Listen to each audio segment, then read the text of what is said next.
Hello everyone, welcome back to another video. So today we are working on this 2014 Volkswagen Golf. Engine is CLH. So overheating issue. The customer complained, obviously overheating issue on a motorway. He said driving at 50 miles an hour, the car kind of is okay, but if he goes any faster than that, the car overheats. He couldn't hear the fan, and already tested the fan here. The fan is working, so there's no issues with the fan at all. Start, you should be able to hear it. So there we go. Fan's working, and I wouldn't expect to cause any issue on a motorway if that was the problem, but a few tests that I did here. Obviously this car has a switchable water pump, which I have one here from another vehicle. It's a design that causes a little bit of problem. So what I did, obviously I can activate the pump and turn it off as well. So switchable water pump here. So I'm going to start the car, and I was trying to look for some flow here, and I get nothing. So I've got the feeling that the pump obviously is stuck. You know, this sleeve that goes over the propeller there is stuck. Let me start the car.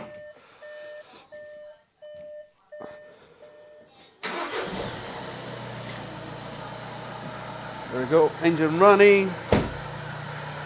So obviously the car's cold at the minute. You wouldn't expect any coolant flow at all.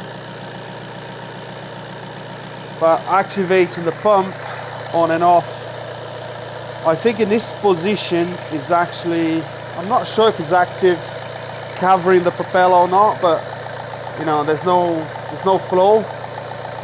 And if I turn it stop,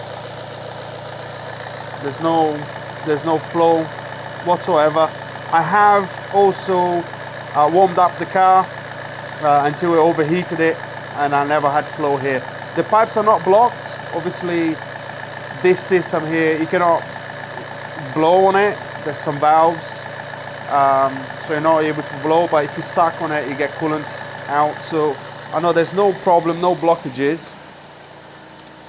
And so this is not a timing belt job, but obviously leaves. I'm gonna have to take the timing belts off, and I've got timing belt kit here. And I've got a new pump here which will not have this system, so that doesn't happen again. You know, you put the electronics bit here for the so it doesn't upset the computer, but it doesn't have this sleeve that goes over the impeller there. And there it is. I've taken this one for another car. I've done quite a few of these, well, timing belt recently. And this one, believe it or not, it's moving nicely now. But when I remove this one from the car, it would just get stuck. And I put a bunch of WD-40 there and just works the, I don't know how to call this, but obviously natural position is off. So the water pump will be working properly. And then when the car's cold, obviously you've got an actuator there that it probably, I'm not quite sure how it works 100%, but you have these leaves that go over the impeller, and then you have no flow. And I believe that's what happened. You know, it's just stuck at the minute, or partially stuck. But it's a common issue. So I'm gonna go ahead and remove all the covers and everything. Like I said, it's not gonna be a timing belt job video, but we're going to point out a couple of things. You know, this top cover is an absolute nightmare. So tight at the back there to come off. Generally, I'll remove that sensor, and depends on the position of this temperature sensor here. To get a spanner to undo it is quite difficult. But apart from that, everything else is just a piece of cake, really. But I'll show a little trick that I do. Right, so I know I'm going to have to remove that sensor. I undone the plug so I'm able to spin it. and these rings are generally pretty tight here. Okay, what I use is a 17mm, and I don't have one of those special sockets that goes around cables, like oxygen sensor type of. So what I use a 17mm hex or Allen key. And I put it in at the spanner there, and use my ratchet to just force it, break it loose. So now should be pretty easy. Obviously I undone this before, so that was a little bit easier. It wasn't that tight, this one, but I have had some, there was crazy tight, very difficult. So using this little trick is quite helpful really.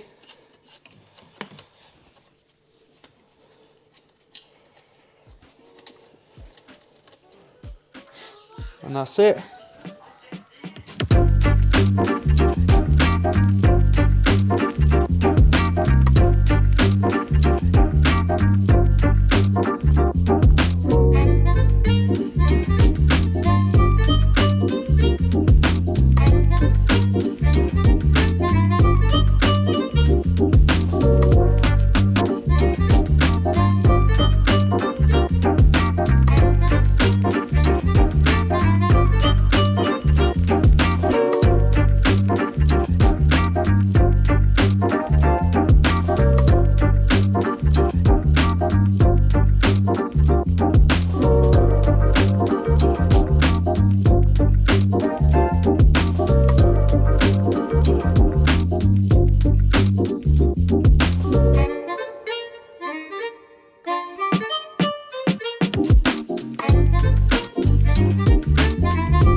Right guys, so we're ready for the money shot.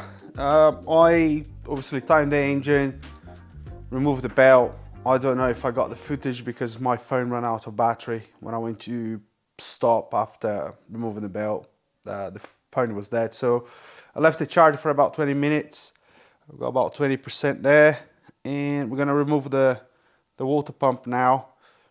So yeah, everything's marked up, locked up, you know, the cum, the fuel pump, and also the crank. Obviously the crank is a different, we used to use this type of tool to lock the crank. Now is a different one. And let's go, let's pry it off. I removed the bolts already. I hope it's in the last video anyway.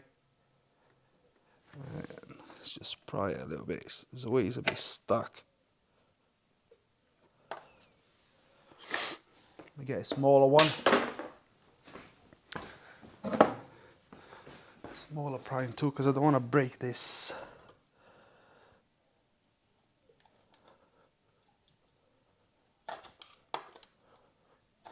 Every single time I removed this, it was quite stuck. Maybe in that corner there.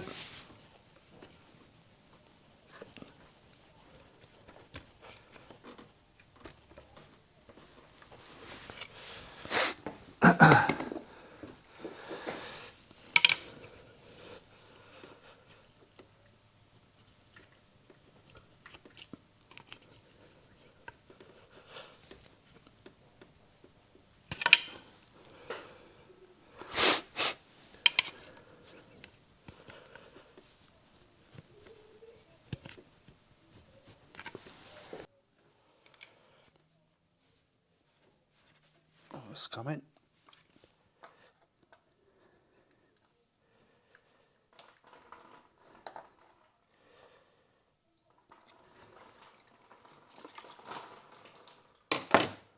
I hope this thing is stuck.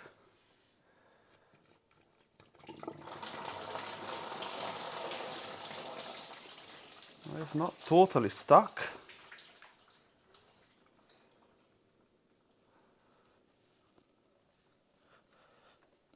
It's not moving.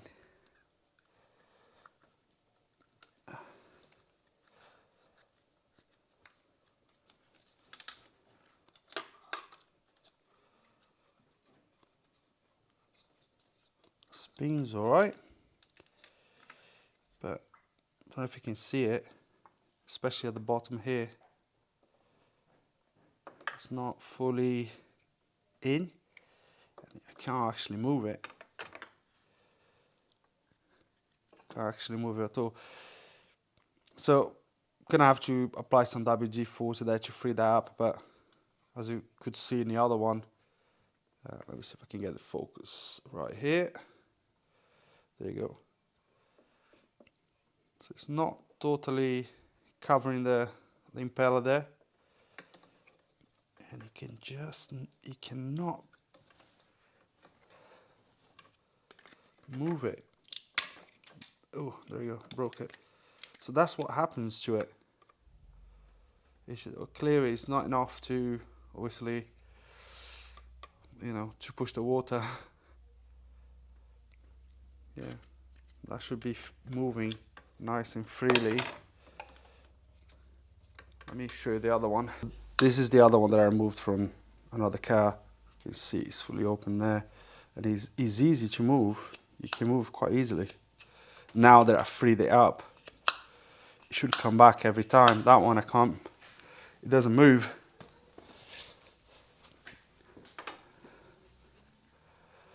It doesn't move at all.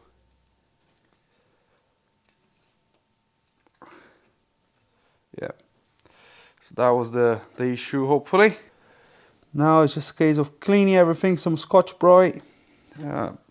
You know, put all the either pulleys back on, new tensioner, new belt, fit the new pump without the impeller, well, without the thing that covers the impeller, and then I'll come back to you, see if we have any flow with the new pump, and then shouldn't have any more problem. I only have I just got a message here, I got 20% of battery, so I'm gonna leave it on charger again. I'm just gonna put everything back nice and quick. And another thing here, remember the solenoid from the old pump? So that was there. 25mm screw, I believe. And when you take this out, spin it and pull it. Don't just pull it because you're gonna break it. And obviously that allows a flow of water there for that cover to go on the top of the little impeller. I'm gonna fit this one to this new one to the top, so it keeps the computer happy, and then should be good to go. Right, so all done. Everything back, the wheel back, the cover underneath the wing there. I filled it up, the coolant bottle here, to the limit. I just put an extra pipe there so we can kind of put it inside this to see if it's gonna, if we're gonna get any flow. Let's start the car for the first time. Hopefully, no issues. I turned the engine many times there. It was all good.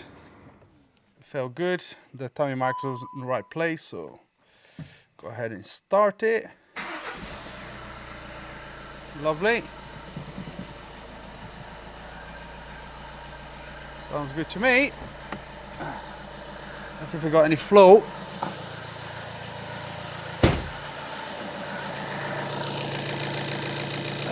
Lovely. There we go. We've got flow now. Obviously, you get a bigger flow when you're accelerating. I'm happy with that. That should sort the overheating problem. Obviously now I'm gonna let the engine warm up and then check for any leaks or anything like that. But that's a good sign.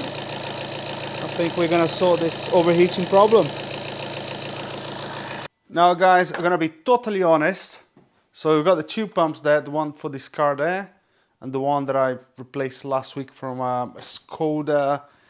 It was a Skoda Superb. It was 2018, but it's a taxi, so obviously it does a lot of miles. This was stuck again, and I managed to free up, like I said.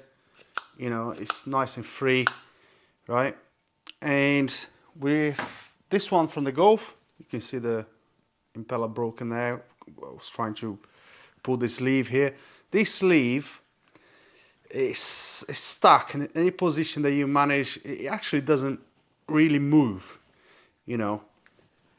Like this one, obviously, I can move it back, release, it goes back in place.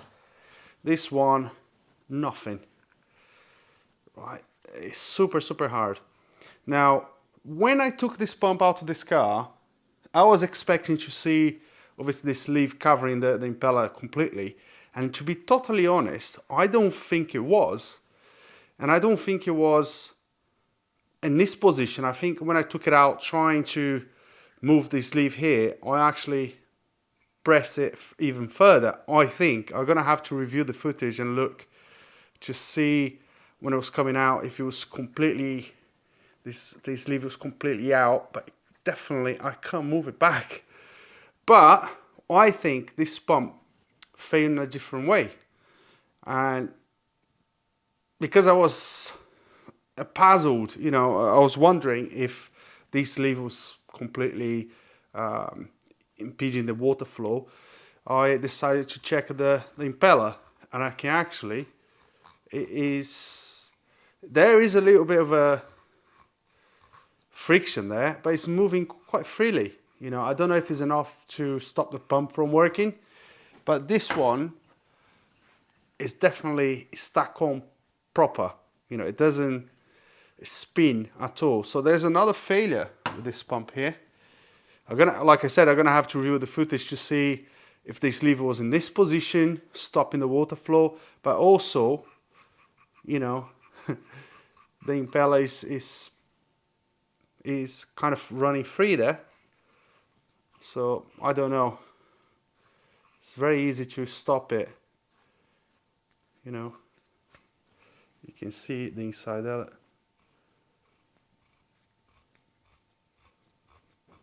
It just moves. This one doesn't move at all.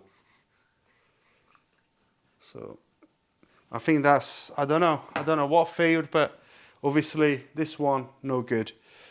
Terrible design, good idea, but they don't last. They fail every time. So the way to go is to get one without this sleeve, and then just swap the electronics so it doesn't upset the computer. Right guys, I decided to go for a test drive. Probably done about 8 miles now. Brought the car up to temperature. I've been driving 70, 80 miles an hour, and it's always stayed at 90 degrees there. So I'm quite pleased with the results, and I'm sure we fixed the issue. So I'm gonna drive back now, go on the dual carriageway again, which is another 8 miles, I believe, back to the workshop. Let's go into the dual carriageway, see what happens, and I'll show you a little bit of the temperatures there. I've got the kilometers an hour there. I can't change that, I don't think. Can I change that to miles?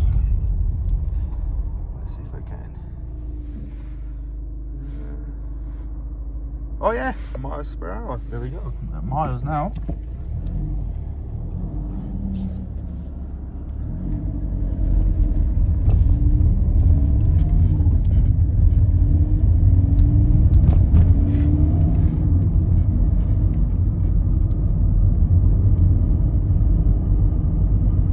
Luckily it's a nice day because this road here, there's some road works here recently and traffic was horrendous. I was a bit concerned I was going to get stuck in traffic.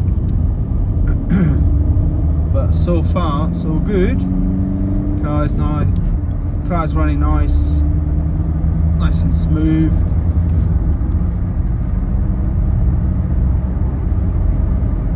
Right, so up to 70 miles an hour.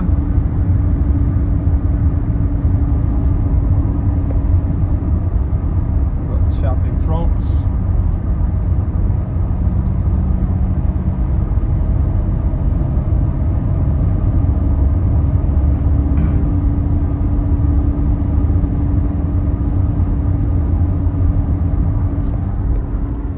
So 70 miles an hour. These are the temperatures that we have there. So it's around 90, sturdy around 90 there.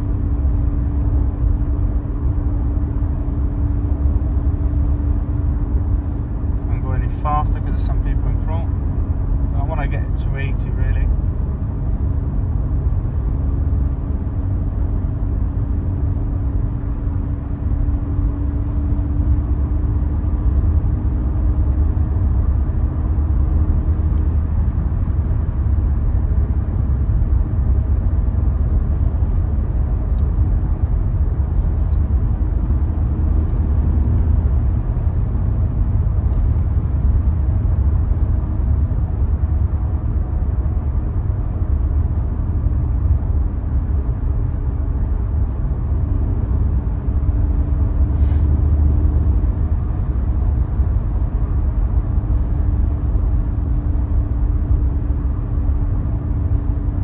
Guys, no overheating, so that's good enough to me. Lovely.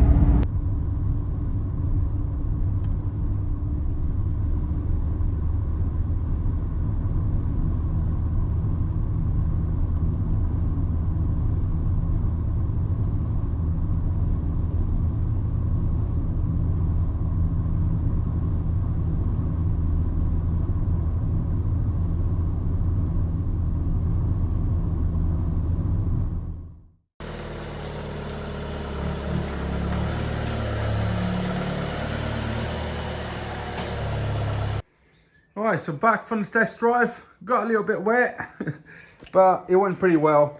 No overheating issues. I was doing 70 to 75 miles an hour. It's always kept at 90 degrees, no issues at all. So I'm pretty sure he's not gonna have any more problem. Then I stopped quickly at my local Burger King, not a sponsor of course, for a quick bite. And I was monitoring the temperatures, so let the car idle for a bit, probably idling for a good 10-15 minutes there.